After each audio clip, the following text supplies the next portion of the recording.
कहाँ से होगा? पृष्ठ तनाव से होगा, पृष्ठ तनाव से होगा।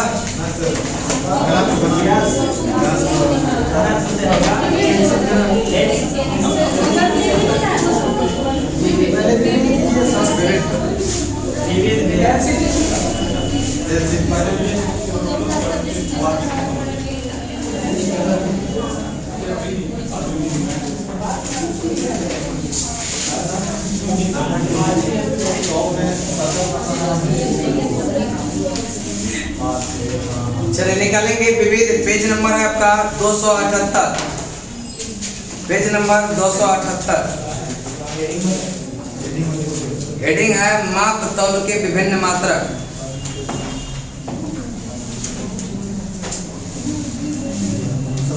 लंबाई का मीटर, लंबाई का मीटर, लंबाई का मीटर, द्रव्यमान का किलोग्राम, द्रव्यमान का किलोग्राम, समय का सेकंड, समय का सेकंड, समय का सेकंड, कार्य तथा ऊर्जा जूल, कार्य तथा ऊर्जा जूल, कार्य तथा ऊर्जा जूल, विद्युत धारा एम्पियर, विद्युत धारा एम्पियर, ऊष्मा गतिकी केल्विन, ठीक है, ऊष्मा गतिकी था केल्विन। नेक्स्ट है ज्योति तीव्रता, ज्योति तीव्रता, ज्योति तीव्रता, ज्योति तीव्रता, कोण का रेडियन, कोण का रेडियन, कोस कोण अस्टेरेडियन, कोस कोण अस्टेरेडियन, कोस कोण अस्टेरेडियन, कोस कोण अस्टेरेडियन, बल का न्यूटन, बल का न्यूटन, बल का न्यूटन, क्षेत्रफल क्षेत्रफल क्षेत्रफल, लंबाई का लीटर, लंबाई का मीटर, लंबाई का मीटर, द्रव्यमान का किलोग्राम, द्रव्यमान का किलोग्राम, द्रव्यमान का किलोग्राम, समय का सेकंड, समय का सेकंड, कार्य तथा ऊर्जा का जूल, कार्य तथा ऊर्जा का जूल, विद्युत धारा एम्पियर, विद्युत धारा एम्पियर, ऊष्मा गतिकी केल्विन, ठीक है, ज्योति तीव्रता कोण का रेडियन, कोण का रेडियन, कोण का रेडियन, ठोस कोण अस्टेरेडियन, ठोस कोण अस्टेरेडियन, बल का न्यूटन, बल का न्यूटन, बल का न्यूटन, बल का न्यूटन, क्षेत्रफल क्षेत्रफल। नेक्स्ट चलते हैं आयतन घन मीटर, आयतन आयतन चाल का मीटर प्रति सेकंड, चाल का मीटर प्रति सेकंड, चाल का मीटर प्रति सेकंड, कोणीय वेग का रेडियन प्रति सेकंड, कोणीय वेग का रेडियन प्रति सेकंड, आवृत्ति का आवृत्ति का आवृत्ति का आवृत्ति का आवृत्ति का आवृत्ति का जड़त्व आघूर्ण किलोग्राम वर्ग मीटर, किलोग्राम जड़त्व आघूर्ण का किलोग्राम वर्ग मीटर, संवेग का किलोग्राम मीटर प्रति सेकंड, केजी मीटर प्रति सेकंड, और आवेग का न्यूटन सेकंड, आवेग का कोणीय संवेग किलोग्राम वर्ग मीटर प्रति सेकंड, केजी वर्ग मीटर प्रति सेकंड, दाब का पास्कल, दाब का दाब का दाब का शक्ति का वाट, शक्ति का शक्ति का शक्ति का। चलिए एक बार रिपीट, आयतन का आयतन का आयतन का आयतन का आयतन का, चाल का चाल का, कोणीय वेग, आवृत्ति आवृत्ति, जड़त्व आघूर्ण जड़त्व आघूर्ण, संवेग का किलोग्राम मीटर प्रति। नेक्स्ट चलते हैं संवेग का, नेक्स्ट है आवेग का, आवेग का कोणीय संवेग, कोणीय संवेग, दाब का दाब का दाब का, और शक्ति का शक्ति का शक्ति का। चलिए यहीं तक रह लेते हैं, चलते हैं आगे।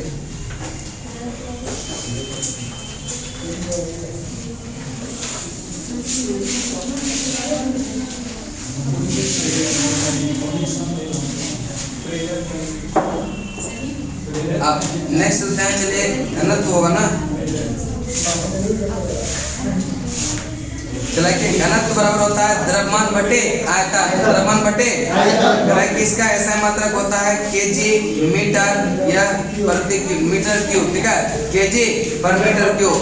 नेक्स्ट चलते हैं अपेक्षित घनत्व या विशिष्ट गुरुत्व जो है कह कि अपेक्षिक घनत्व वस्तु का घनत्व बटे क्या होता है 4 डिग्री सेंटीग्रेड पर पानी का घनत्व, वस्तु का घनत्व बटे 4 डिग्री सेंटीग्रेड पर। नेक्स्ट है जल का महत्तम घनत्व जो है 4 डिग्री सेल्सियस या फिर यह 39.2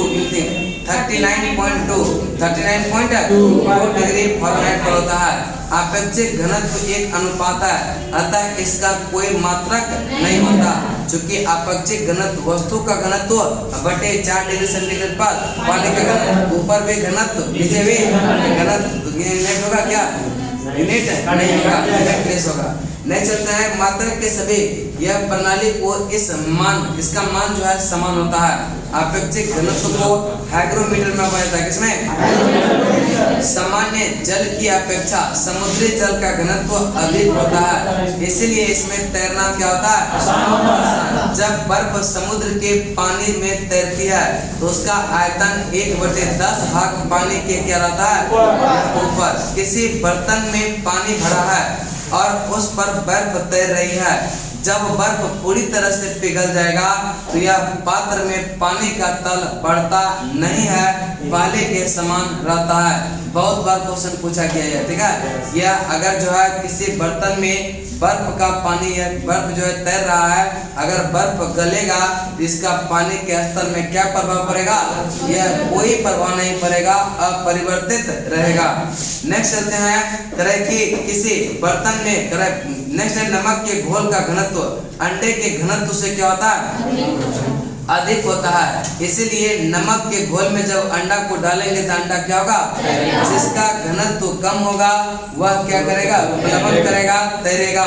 जिसका घनत्व ज्यादा रहेगा वह क्या हो जाएगा, यह सिंक कर जाएगा, डूब जाएगा। दुग्ध की शुद्धता मापी जाती है दुग्ध मापी लैक्टोमीटर से मापी जाती है। मित्र केंद्र तरह की तैरती हुई वस्तु विस्थापित द्रव के गुरुत्व केंद्र के प्लवन केंद्र करते हैं और प्लवन केंद्र से जाने वाले ऊर्ध्वाधर जिस बिंदु पर वस्तु के गुरुत्व केंद्र में जाने वाली जो प्रारंभिक ऊर्ध्वाधर रेखा को काटती है उसे कहते हैं क्या, मित्र केंद्र। क्या कहेंगे, मित्र केंद्र कहते हैं। क्या कहते हैं, मित्र केंद्र कहा जाता है।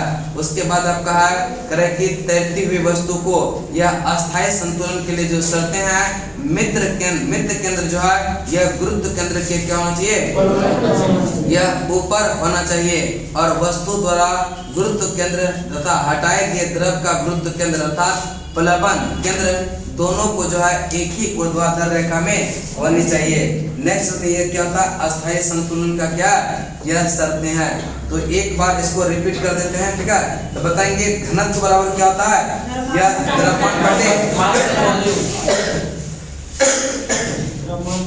द्रव्यमान बटे अब देखिए अगर जो है यह समान लंबाई के और आयरन एवं जो है लकड़ी के गुटके समान यह क्या होता है, अगर जो है देखिए मान लेते हैं कि एक टब है आपका, ठीक है, यह टब है, एक जो है लकड़ी का गोला ले लीजिए, ठीक है, यह आपका लकड़ी, ठीक है ना, लकड़ी, ठीक है, लकड़ी, और एक जो है क्या है, यह लोहा का गोला है, ठीक है। दोनों आकार में बिल्कुल समान है, शेप एंड साइज क्या है, इक्वल है। और इसको जो है इस टब में डालेंगे, पानी में डालेंगे, तो एक तो तैरता है किसके कारण, उत्प्लावन बल के कारण, और एक जो है डूब जाता है। तो बताएंगे कि इसमें जो है यह मतलब कि उत्प्लावन बल किसमें ज्यादा लग रहा है, दोनों में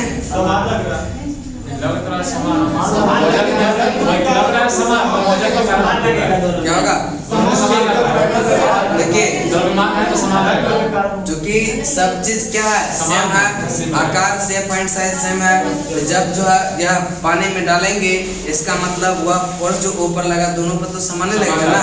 लोहा अपने गुण के कारण क्या होता है, नीचे चला जाता है, इसका डेंसिटी पानी के घनत्व से ज्यादा है, इसीलिए वह सिंक कर जाएगा, जबकि लकड़ी वाला क्या करेगा, तैरेगा, क्योंकि उसका पानी के घनत्व से क्या होता है, कम होता है। नेक्स्ट चलते हैं कि वस्तु की डेंसिटी कम होगी तो वस्तु क्या होता है, तैरेगा, और वस्तु की डेंसिटी ज्यादा होगा तो क्या होगा, और उत्प्लावन बल द्रव के घनत्व पर निर्भर करता है, द्रव के घनत्व पर निर्भर करता है।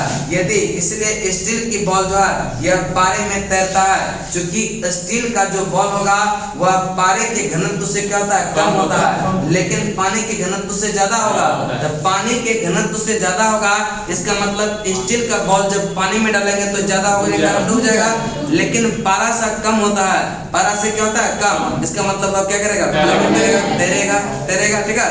चलिए नेक्स्ट चलते हैं, आपेक्षिक घनत्व, यानी कि यह कह रहा है कि वस्तु का घनत्व बटे जो है 4 डिग्री सेल्सियस पर जल का घनत्व, यह दोनों के रेशियो को ही क्या कहते हैं, आपेक्षिक घनत्व, क्या कहेंगे, आपेक्षिक घनत्व। और जल का महत्तम घनत्व जो होता है वह कितना पर, 4 डिग्री सेल्सियस, 4 डिग्री सेल्सियस। जल का महत्तम घनत्व जो होता है वह 4 डिग्री सेल्सियस, या फिर अगर फ़ारेनहाइट में बात करते हैं 39.2 आपेक्षिक घनत्व एक है अनुपात, क्या है, अनुपात, रेशियो, अनुपात है, और इसीलिए से इसका आपेक्षिक घनत्व का कोई मात्रक नहीं होता। आपेक्षिक घनत्व को मापा जाता है हाइग्रोमीटर से, किसे मापते हैं, और सामान्य जल के आपेक्षिक घनत्व अधिक होता है, इसीलिए उसमें तैरना क्या होता है, सामान्य जल की अपेक्षा समुद्री जल का जो है घनत्व क्या होता है, ज्यादा, ठीक है। समुद्री जल का घनत्व समान जल के घनत्व से क्या होता है, ज्यादा, क्योंकि उसमें साल्ट, नमक मिला हुआ रहता है। तो जैसे जो है यह नदी से, अगर जो है नदी से यानी गंगा नदी होते हुए जाएंगे और बंगाल की खाड़ी में प्रवेश करेंगे तो क्या होगा, थोड़ा सा जो जहाज होगा वह थोड़ा ऊपर उठ जाता है ना, क्योंकि जो है यह पानी का घनत्व कम है, इसीलिए से पानी में ज्यादा धंसा हुआ रहेगा। लेकिन जो है समुद्र के पानी का घनत्व थोड़ा सा क्या है, ज्यादा है, तो थोड़ा सा वह क्या होगा, ऊपर उठ जाता है, थोड़ा सा क्या होगा, ऊपर उठ जाता है। तो जिसका डेंसिटी ज्यादा होगा वह सिंक कर जाएगा, और जिसका डेंसिटी कम होगा वह क्या होगा, प्लावन करेगा, क्या होगा, प्लावन करेगा। नेक्स्ट, जब पानी समुद्र के पानी में तैरती है तो उसके आयतन का कितना भाग पानी के ऊपर रहता है, 1/10। कि किसी बर्तन में पानी भरा है और उस पर बर्फ तैर रही है, जब बर्फ यह पूरी तरह पिघल जाती है तो जो है पात्र का पानी का तल क्या होता है, बढ़ता नहीं है, जैसा पहला था वैसा ही रहता है, जो कि वह अपना घनत्व तो पहले से बना के रखा हुआ है। नेक्स्ट, नमक के घोल का घनत्व अंडे के घनत्व से क्या होता है, यह अधिक होता है। नमक का घोल का घनत्व यह अंडे के घनत्व से अधिक होगा, इसका मतलब अंडा का घनत्व कम है नमक के घोल की अपेक्षा, इसका मतलब जिसका घनत्व कम होगा वह उस पर क्या होगा, तैरेगा। लेकिन नमक के घोल में जब अंडा को रखेंगे तो वह क्या होगा, तैरेगा, क्या होगा, तैरेगा। अगर नहीं तैर रहा इसका मतलब कुछ अंडा में गड़बड़ी है क्या। चलो नेक्स्ट है करेक्ट, हाँ नेक्स्ट होता है दूध की शुद्धता मापी जाती है लैक्टोमीटर, लैक्टोमीटर। उसके बाद है मित्र केंद्र, तैरती हुई वस्तु द्वारा विस्थापित द्रव के गुरुत्व केंद्र को उत्प्लावक केंद्र, दोनों जो है जहां पर मिलता है उसी को क्या कहते हैं, यह गुरुत्व यानी मित्र केंद्र कहेंगे, क्या कहेंगे, यानी कि गुरुत्व केंद्र और उत्प्लावक केंद्र दोनों जो है क्या होता है, अगर एक आभासी रूप से मिलता है जिस पॉइंट पर प्रतिच्छेद करता है, इसका मतलब वही क्या होता है आपका, यह आपका मित्र केंद्र होता है, क्या होता है, मित्र केंद्र, क्या होता है, मित्र केंद्र, इसको कहते हैं मेटा सेंटर, ठीक है, मेटा सेंटर। जैसे कि देखिए इसको समझते हैं फिगर से, जैसे एक आपका यह टब मान लीजिए, ठीक है, इसमें जो है एक वस्तु को डुबाएं आधा, ठीक है, यह वस्तु सीधा है, टेढ़ा बन गया थोड़ा सा, इसको सीधा कर दीजिए, यह क्या है, सीधा है। तो इसमें देखिएगा कि गुरुत्व केंद्र जो लगेगा ठीक वस्तु के बीच में लगेगा ना, ठीक वस्तु के क्या होगा, यह बीच में लगेगा, क्या, गुरुत्व केंद्र, यानी कि पूरे वस्तु का मिड पॉइंट अगर ये मान लेते हैं, इसका मतलब यह जो आपका जी है, ठीक है, यानी गुरुत्व केंद्र है। अब पानी का जो यह क्वांसिप केंद्र होगा, ठीक है, उसको 20 से इंडिकेट करेंगे, तो पानी में जितना भाग डूबा हुआ है उसका मिड पॉइंट पर यह क्वांसिप केंद्र होगा, उत्प्लावक केंद्र होगा कि नहीं। इसका मतलब यह तो नीचे होना चाहिए ना, यानी कि बी नीचे।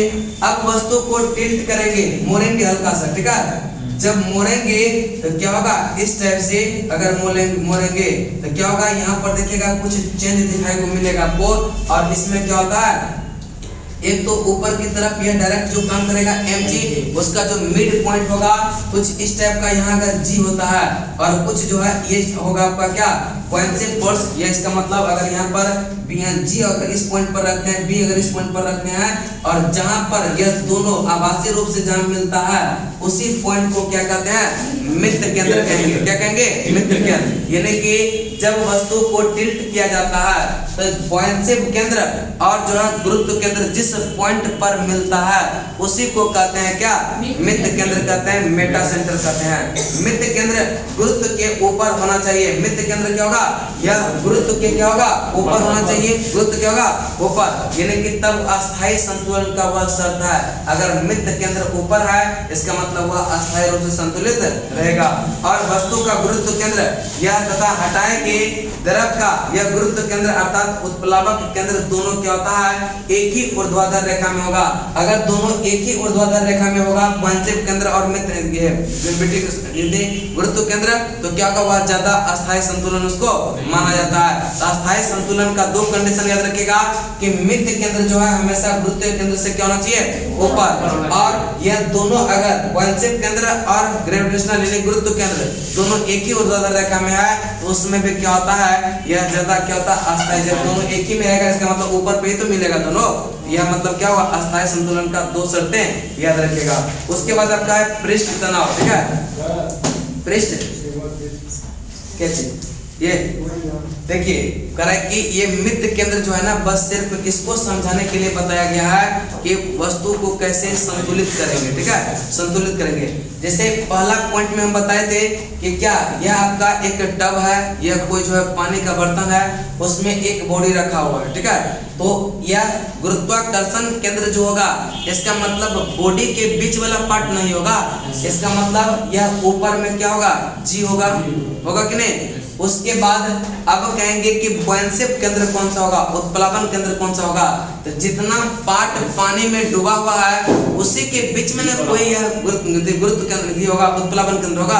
यह बी को बुयांसी सेंटर मानते हैं। ठीक है, जब वस्तु को टिल्ट करेंगे, ठीक है, जब वस्तु को टिल्ट करेंगे हल्का सा मोड़ेंगे तो वहां भी दो कंडीशन होगा ना। एक तो आएगा आपका क्या जो पूरे वस्तु का मिड पॉइंट है जहां पर गुरुत्व या पूर्णतः क्या टिका हुआ है, यहीं पे क्या किया है एक को लिए हैं क्या एक पॉइंट को लिए हैं, यह क्या लिए हैं यह बी जी जी जी एक को लिए हैं जी, और जो है यह पॉइंट से जो कि दोनों के बीच का पॉइंट होगा जो ग्रेविटेशन यानी उत्प्लावन केंद्र लग रहा है। देखिए इस पॉइंट का अब देखिए इसमें टेढ़ा जल में रखिए या कुछ भी रखिए कोई फर्क पड़ेगा नहीं ना। लेकिन जैसे वस्तु को मोड़ेंगे तो क्या होगा उसका क्या होगा उसका ग्रेविटेशनल केंद्र क्या होता है चेंज हो जाएगा कि नहीं, जो कि संपूर्ण तिरछा हो जाएगा। इसका मतलब तिरछा वाला जो होगा यहाँ पर मान लीजिए क्या है आपका जी, और लेकिन जो है पानी के अंदर है तो ये दोनों के जो पार्ट का बीच वाला पॉइंट होगा वही ना आपका होगा बी, होगा कि नहीं दोनों का बी। अब करेक्ट यही दोनों एक पॉइंट आपका इधर हो गया, एक पॉइंट हो गया ये वाला तिरछा वाला जो होगा वह ग्रेविटेशनल यानी कि गुरुत्वीय केंद्र है, और सीधा वाला जो है बुयांसी केंद्र है। ठीक है, तो क्या होगा दोनों जहां पर मिलता है दोनों जो है यह दोनों पर रेखा खींचेंगे, जिस पॉइंट पर वह मीट करता है यानी कि इंटरसेक्ट करता है उसी को कहते हैं मेटा सेंटर। क्या कहेंगे यह मेटा सेंटर। अब कह रहा है कि अस्थायी संतुलन की दो शर्तें। ठीक है, संतुलित बॉडी तभी रहेगा जब क्या होगा यह गुरुत्वाकर्षण केंद्र के ऊपर मेटा सेंटर होगा, तभी क्या होगा संतुलित रहेगा। और कह रहा है कि अगर दोनों एक ही ऊर्ध्वाधर यानी कि जी भी यहाँ है और बी भी इसी ऊर्ध्वाधर रेखा में होगा तो भी क्या होगा अस्थायी संतुलन का क्या होता है यह एग्जांपल होता है। ठीक है, बात समझ में आ गया ना। चलिए उसके बाद चलते हैं यह पृष्ठ तनाव जिसको कहते हैं क्या सरफेस टेंशन। सरफेस का मतलब क्या जैसे कि सतह। ठीक है, जैसे कि क्या होगा सतह, जैसे कि आप लोग भी टेंशन लेते हैं तो चेहरा पर क्या होता है यह मतलब रोज अगर टेंशन में रहिएगा तो एक परत छा जाता है ना, तो वही जो है यह परत जो आएगा उसी को क्या कहते हैं यानी कि सरफेस पे जो टेंशन आ गया उसी को क्या कहेंगे तनाव आ गया, चेहरे पर जो तनाव आ गया उसी को क्या कहेंगे पृष्ठ तनाव सरफेस टेंशन। बस सरफेस टेंशन क्या होगा खत्म। आगे चलते हैं करें कि इसमें दो तीन फोर्स है उसको देख लेते हैं। पहला है संसंजक बल, कौन सा कह रहा है कि एक ही पदार्थ के अणु के मध्य लगने वाले आकर्षण बल को यह ससंजक बल कहते हैं। ठोस में ससंजक बल का मान अधिक होता है और यह फलस्वरूप उसके आकार क्या होता है, निश्चित होता है। गैस में ससंजक बल का मान क्या होता है, नगण्य होता है, इसीलिए से वह क्या होता है, घूमते फिरते रहता है। नेक्स्ट चलते हैं, कह रहा है कि असंजक बल यानी कि एडहेसिव फोर्स।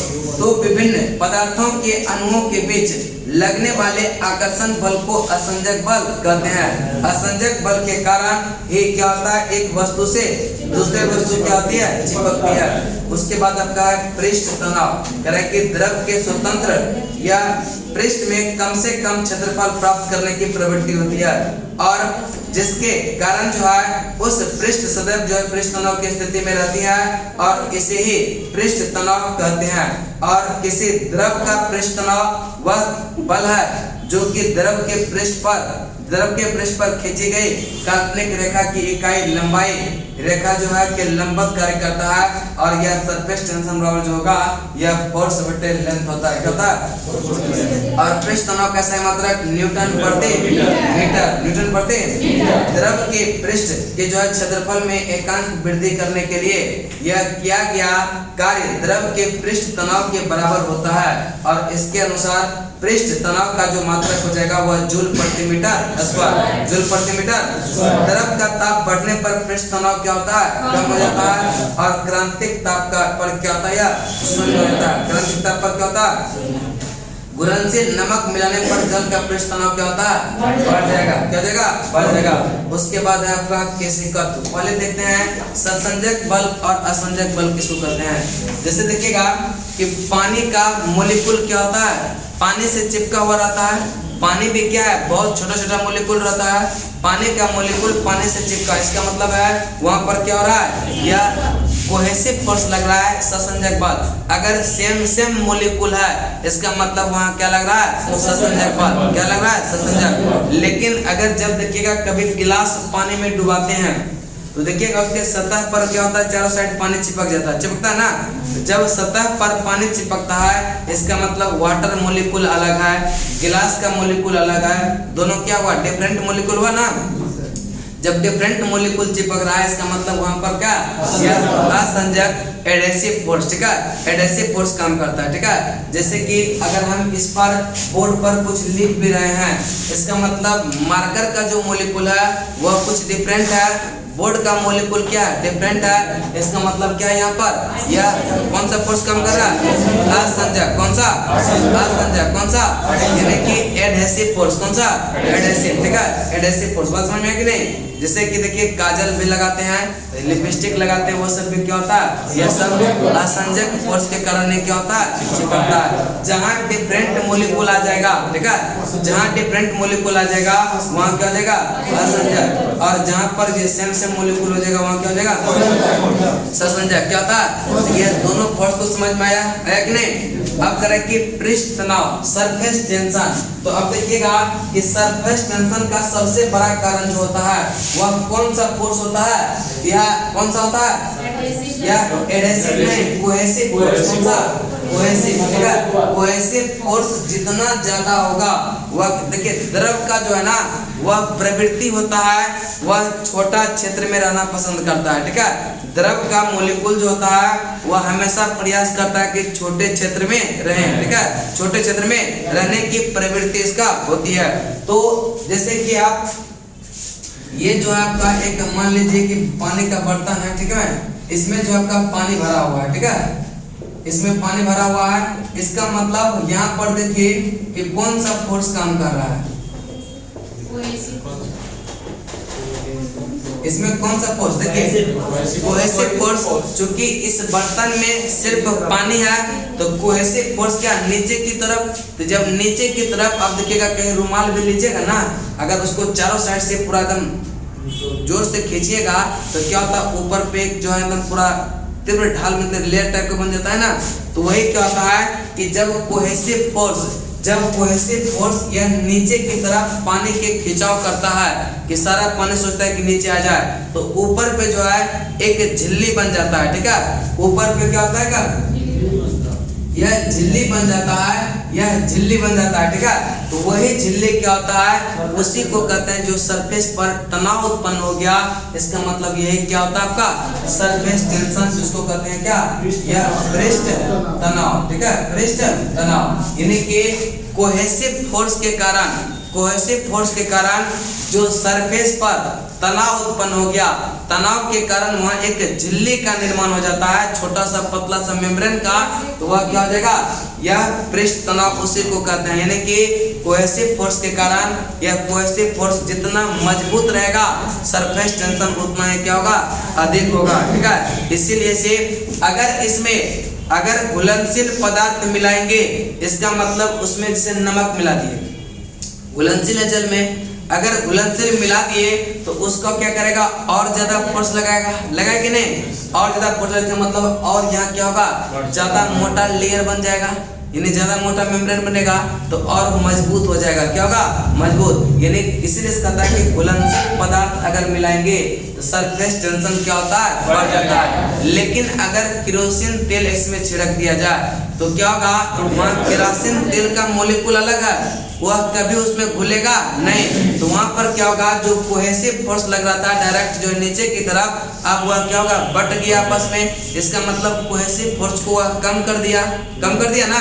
जब कोहेसिव फोर्स को कम कर दिया, इसका मतलब कि सरफेस टेंशन जैसे ही मारेंगे आप पानी में, देखिएगा जैसे मच्छर सब बढ़ जाता है ना, यह वही लेयर जो रहता है इस पर मेम्ब्रेन, इसलिए से उसमें डूबता नहीं है। पानी को अस्थिर कर दीजिए, उसमें सुई रख दीजिए, वह क्या होता है, कोहेसिव फोर्स के कारण एक मेम्ब्रेन का निर्माण कर देता है, और उस पर सुई आराम से रखेगा, आराम से रखा जाएगा, ठीक है। भले निकले ना अलग बात है, थोड़ा सा टच कीजिएगा नहीं चल जाएगा, लेकिन वह पृष्ठ तनाव के कारण क्या होता है, यानी मेम्ब्रेन जो बन जाता है, इसलिए से सुई भी नीचे नहीं जाता है और मच्छर भी नीचे नहीं जाता है। लेकिन अगर केरोसिन तेल छिड़क देंगे तो क्या होगा, यह कोहेसिव फोर्स एडहेसिव फोर्स में टक्कर होगा और कोहेसिव फोर्स को कमजोर करेगा। जैसे कमजोर करेगा, इसका मतलब वह लेयर क्या होगा, टूट जाएगा, लेयर क्या होगा, टूट जाएगा। इसका मतलब यह पृष्ठ तनाव यहाँ पर क्या हो जाएगा, कम हो जाएगा, क्या हो जाएगा, कम हो जाएगा। पृष्ठ तनाव समझ में आया। पृष्ठ तनाव का यह क्षेत्रफल, पृष्ठ तनाव होगा फोर्स बटे लेंथ, फोर्स बटे लेंथ। उसके बाद आपका है केशिकत्व, कौन सा, अब देखिए क्रांतिक ताप पर पृष्ठ तनाव, देखिए कृषि द्रव का ताप बढ़ने पर पृष्ठ तनाव का मान क्या होता है, यह घट जाता है। अब देखिए यहाँ पर टेम्परेचर अगर इसमें देंगे, ठीक है, अगर इसमें समझिएगा कि अगर इसमें टेम्परेचर हम दिए, ठीक है, टेम्परेचर अगर देंगे तो जो कोहेसिव फोर्स सिर्फ नीचे की तरफ लग रहा था, क्या इसमें कोई एक अन्य फोर्स आएगा जो कि क्या करेगा, उसमें उबाल उत्पन्न करता है ना। इसका मतलब कोहेसिव फोर्स को कम करेगा। जब पानी गर्म होगा तो क्या होगा, कोहेसिव फोर्स कम होगा, क्योंकि वहाँ दो फोर्स लग रहा है, एक तो ऐड कर रहे हैं क्या, यह हीट को ऐड कर रहा है, ठीक है, तो वहाँ पर क्या होगा, कोहेसिव फोर्स वहाँ भी कमजोर होता है, इसलिए से पृष्ठ तनाव क्या होता है। चलिए नेक्स्ट चलते हैं, और घुलनशील ताप मिलाएंगे तो क्या होगा, यह बढ़ जाता है। उसके बाद है केशिकत्व, कौन सा, केशिकत्व, ठीक है। अब देखिए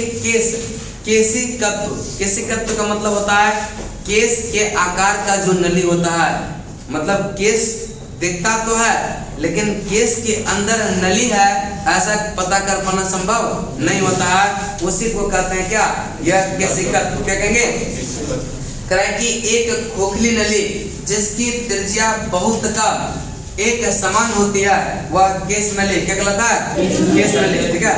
केश नली में द्रव के ऊपर चढ़ने या नीचे यह दबने की घटना केशिकत्व कहते हैं।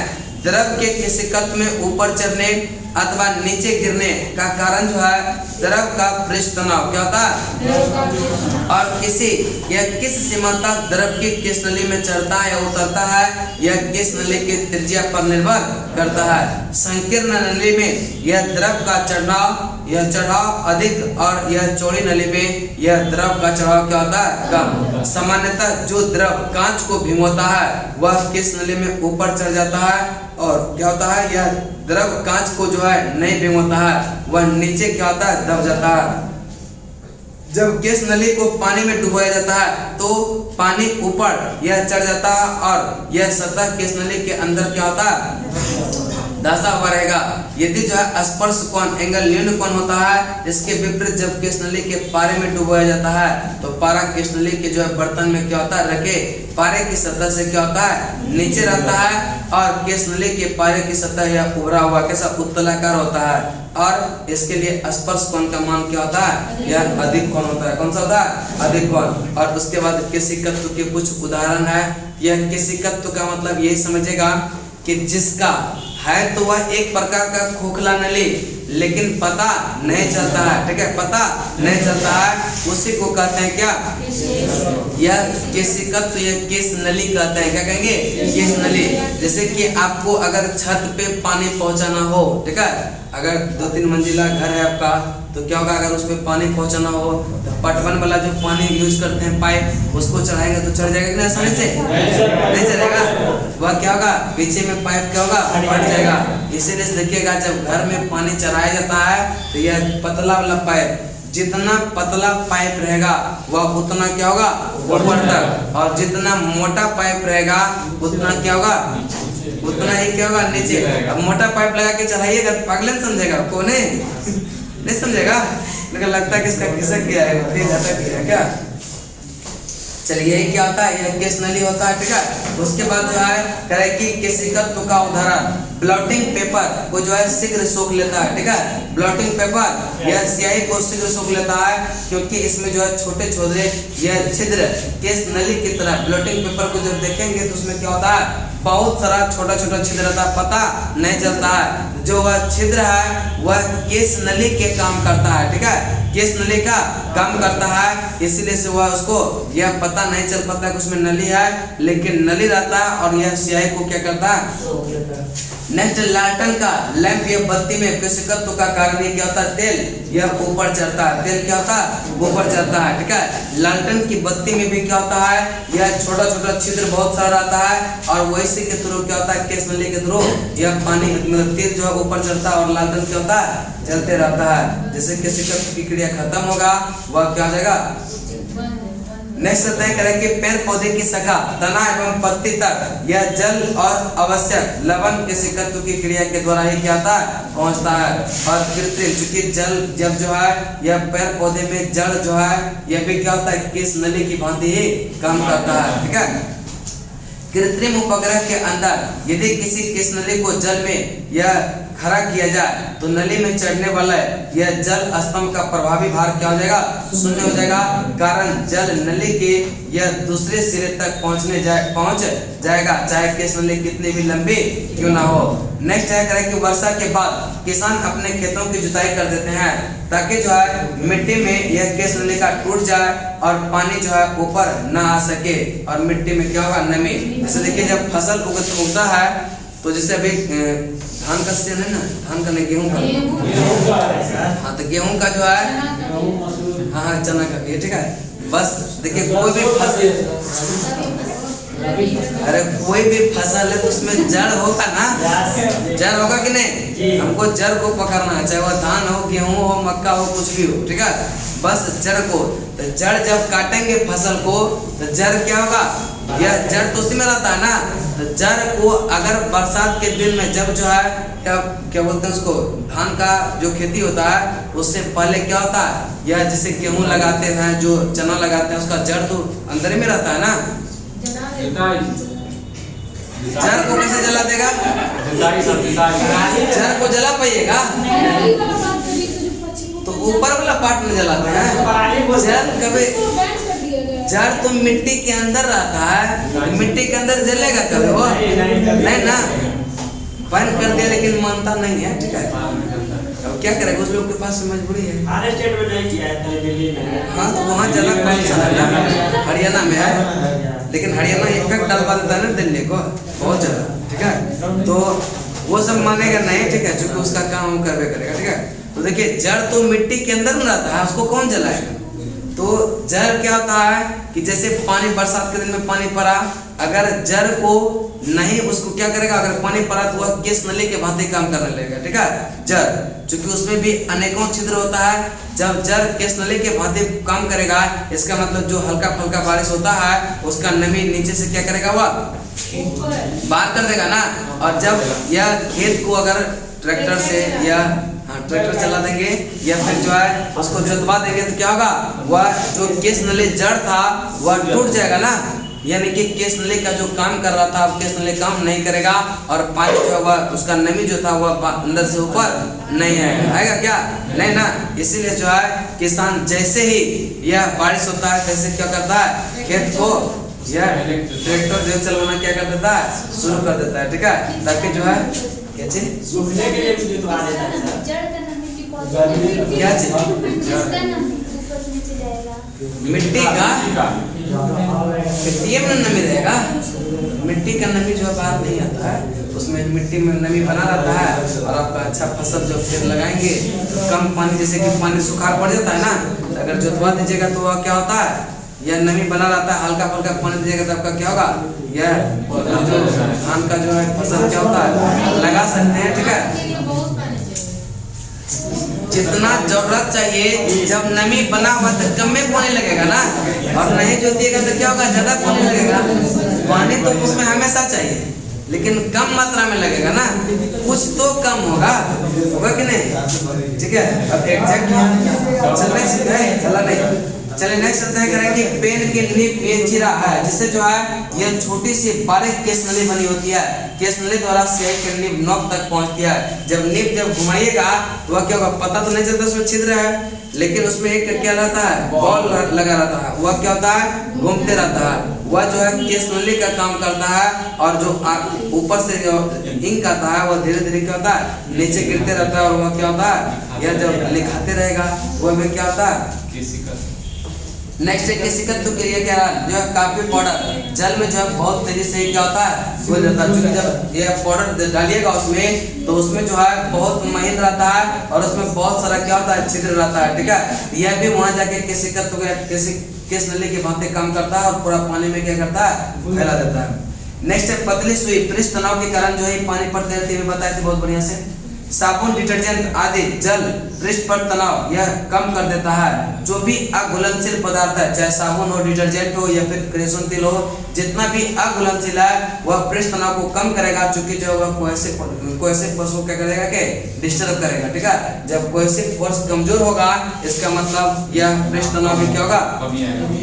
नेक्स्ट करें कि पानी पर मच्छर के लार्वा तैरते हैं, परंतु पानी में मिट्टी तेल छिड़कती है, इसका मतलब कोहेसिव फोर्स का जो मजबूती था पहले वह खत्म हो गया और क्या हो गया, यह जो पृष्ठ तनाव लेयर जो बना था उस पर मेम्ब्रेन जो बना था वह टूट जाता है और मच्छर क्या होता है, पानी में डूबकर मर जाता है। नेक्स्ट चलते हैं करें कि गर्म सूप स्वादिष्ट यह लगता है क्योंकि गर्म द्रव पृष्ठ तनाव कम होता है, अतः जीभ के जो है ऊपर क्या होता है, यह सभी भागों पर अच्छी तरह फैल जाता है और क्या होता होगा, स्वादिष्ट लगता है। यहाँ तक आपका क्या हो गया, यह चैप्टर समाप्त होता है। अगला आपका सियांता,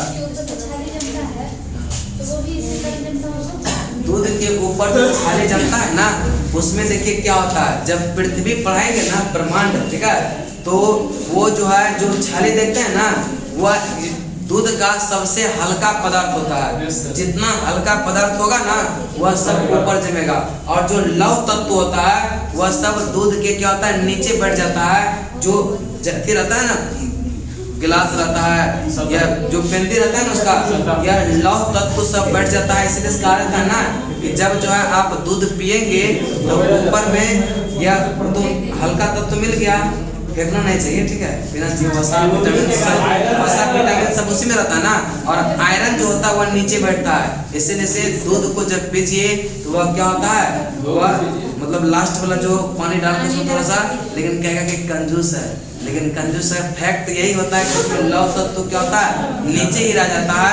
यह विटामिन मिल जाएगा, पोषक तत्व मिल जाएगा, लेकिन लौह तत्व नहीं मिलेगा, क्योंकि वह उसी में क्या होता है, अगर उसको धुल के फेंक दिए तो उसका मतलब वह बाहर चला गया आपके शरीर में, ठीक है, अरे नहीं, ठीक है। जब वही होता है पृथ्वी में भी, पृथ्वी का भी जब निर्माण हुआ था तो पृथ्वी भी क्या था, गैसीय बोला है। जैसे जैसे ठंडा होते गया इसका हल्का तत्व क्या हो गया, ऊपर आते चला गया, और यह जितना भी लव एस का वो सब क्या होता है, भारी तत्व नीचे चला गया, ठीक है। चलिए यहीं तक आज, ठीक है, क्विज करवा दे थोड़ा 5 मिनट।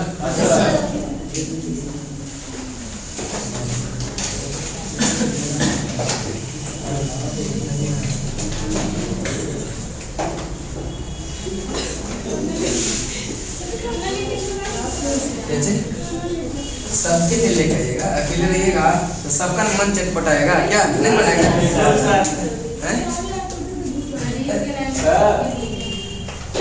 खरीद के खाना लाया जाता है, पैसा देंगे हम ला देंगे। ला देगा उसको, दे देंगे वो खाने के लिए क्या। अगर बिस्किट लेगा 10% उसका क्या, 10%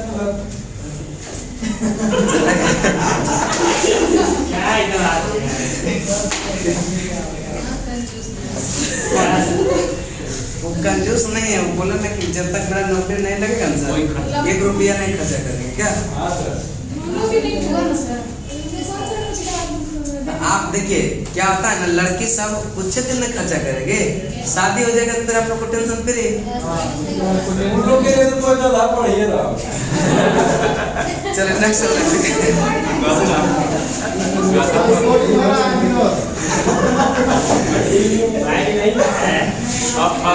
एक लड़की थी, उसको समझाते थे ना, वो बोलते सर नहीं दरोगा बनेंगे तो क्या दिक्कत है, वो खड़े थे ऐसे बोलती थी। हम बोले वो लोग के दोनों हाथ में लड्डू है।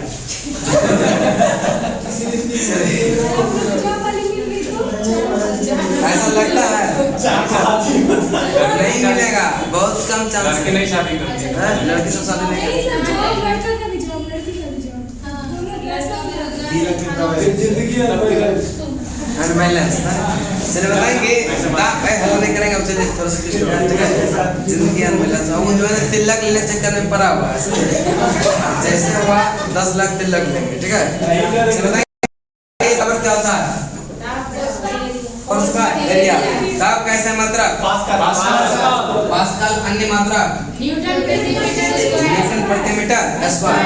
आप लोग बताएंगे अगर जमीन के ऊपर जाएंगे तो प्रेशर घटेगा कि बढ़ेगा, और अगर पानी के अंदर जाएंगे तो यह बढ़ेगा, क्या होगा, बढ़ेगा। अगला क्वेश्चन आप लोग बताएंगे करें कि वायुमंडलीय दाब का एसआई मात्रक क्या होता है।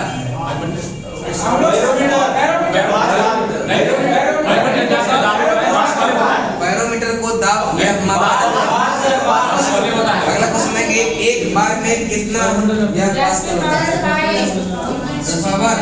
5 न्यूटन प्रति मीटर स्क्वायर। नेक्स्ट बताएंगे एक टॉर में कितना पास्कल, अगला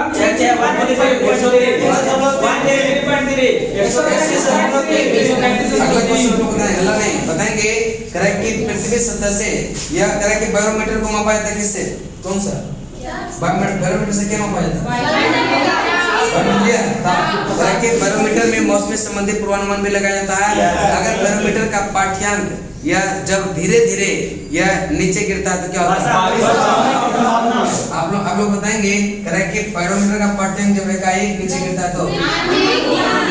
चलिए अगला क्वेश्चन देंगे बैरोमीटर का पाठ्यांक जब धीरे धीरे ऊपर चलता है तो। अगला क्वेश्चन देंगे द्रव में दाब, ठीक है, बराबर सूत्र क्या होता है, HDG। अगला क्वेश्चन देंगे अस्थिर द्रव में एक ही क्षैतिज तल में स्थित सभी बिंदुओं पर दाब क्या होता है, समान होता है, सही है। आप लोग बताएंगे अस्थिर द्रव के भीतर किसी बिंदु पर दाब प्रत्येक दिशा में बराबर होता है, अलग बराबर होता है, सही है।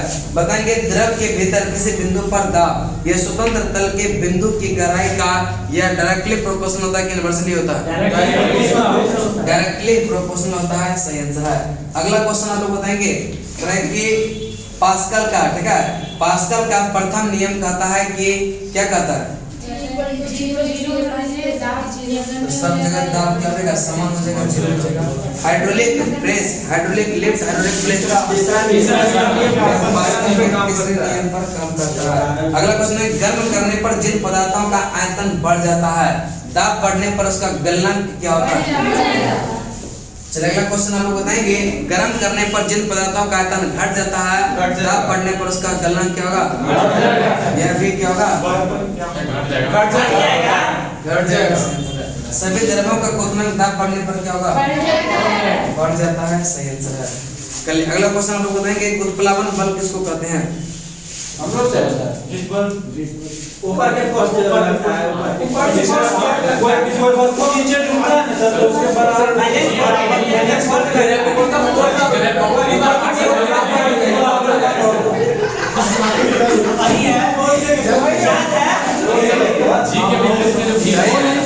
सही है। ऐसे बोलिएगा ना कि जब मैंने सुनिए ना, जब किसी वस्तु को द्रव में डुबाया जाता है तो उसके आंशिक या कमी होता है, कोई ना कोई फोर्स लगता है, जो फोर्स उसमें काम करता है उसे क्या कहेंगे? अगला क्वेश्चन हम पूछेंगे, वस्तु द्वारा हटाए गए द्रव के गुरुत्व केंद्र पर लगने कार्य करने को जिसे क्या कहते हैं? कह कि बल वस्तुओं द्वारा हटाए गए द्रव के गुरुत्व केंद्र पर कार्य करता है, जिसे कहते हैं कौन सा? उत्प्लावक केंद्र से। अगला क्वेश्चन हम लोग बताएंगे, उत्प्लावक बल यह द्रव में डूबी पिंड किस पर निर्भर करता है? ये द्रव्यमान नहीं है, ये जो गहराई पे और उसका डेंसिटी पे। आयतन अगला क्वेश्चन हम लोग बताएंगे, आर्किमिडीज सिद्धांत क्या कहता है? कहता है कि जब कोई वस्तु द्रव में डुबाया जाता है, जितना पानी वो हटाता है उतना ही फोर्स लगाता है।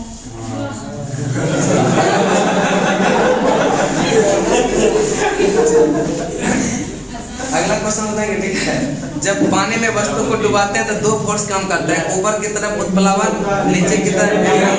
किधर क्वेश्चन है बताएंगे, अगर mg ग्रेटर देन t है तब क्या होगा? वस्तु क्या होगा? अगर mg इक्वल टू t होगा तो क्या हो जाएगा? डूबकर तैरेगा। और mg लेस देन t हो जाएगा तब क्या होगा? बताएंगे, नेक्स्ट क्वेश्चन बताएंगे, कि वस्तु का भार अधिकतम होता है in vacuum, in air, in water, in vacuum. अगला क्वेश्चन हम लोग बताएंगे, नेक्स्ट क्वेश्चन टाइम हो गया नहीं? चलिए बताएंगे, पृथ्वी के प्लायन वेग जो है कितना होता है? 11 सूर्य का कितना?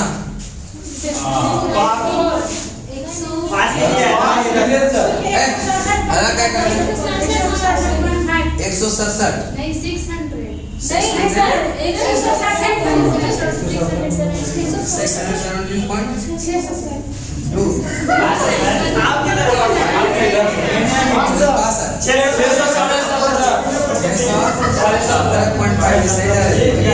बताएंगे, शुक्र का कितना?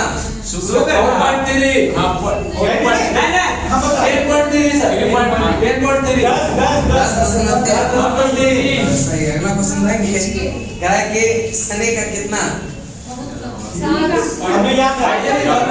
शनि का कितना? चलिए बोलिए, हल्ला कीजिएगा। चलिए बोलिए, पास है। अगला क्वेश्चन बताएंगे, कि बुध का कितना? 4.3। बताएंगे, मंगल का कितना? बहुत देर से वेट कर रहे थे। प्लायन वेग जो होता है कक्षीय वेग का कितना गुना? अगला क्वेश्चन पूछेंगे, ठीक है, बताएंगे, कि परिक्रमण काल जो होता है कक्षीय या वेलोसिटी यानी कि ये उपग्रह के परिक्रमण काल का सूत्र होता है, क्या होता है?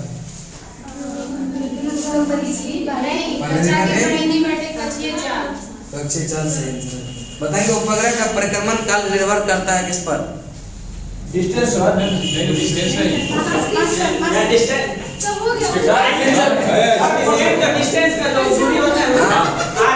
दूरी तो होता है, आर होता है। सही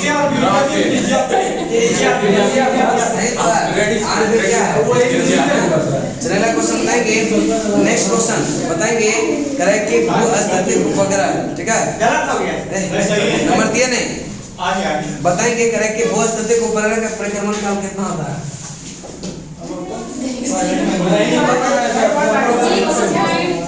6.5 किलोमीटर प्रति घंटा। कि जो भू-स्थैतिक उपग्रह होता है कितना बढ़िया से समझाया, और इसका परिक्रमण काल जब होगा तो किलोमीटर प्रति 24 घंटा। सही आंसर है, ठीक है। अगला क्वेश्चन है कि यह उपग्रह पृथ्वी तल से लगभग कितना ऊंचाई पर है? 36,000।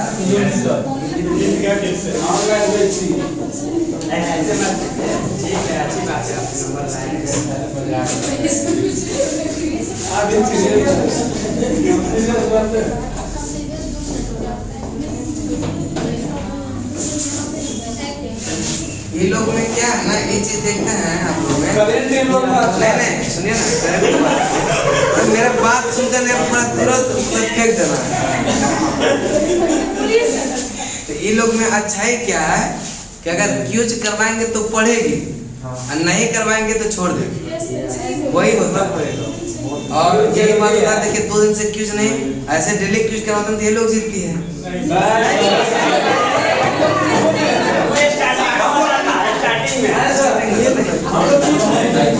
आप लोग तो हीरा है, कुछ है।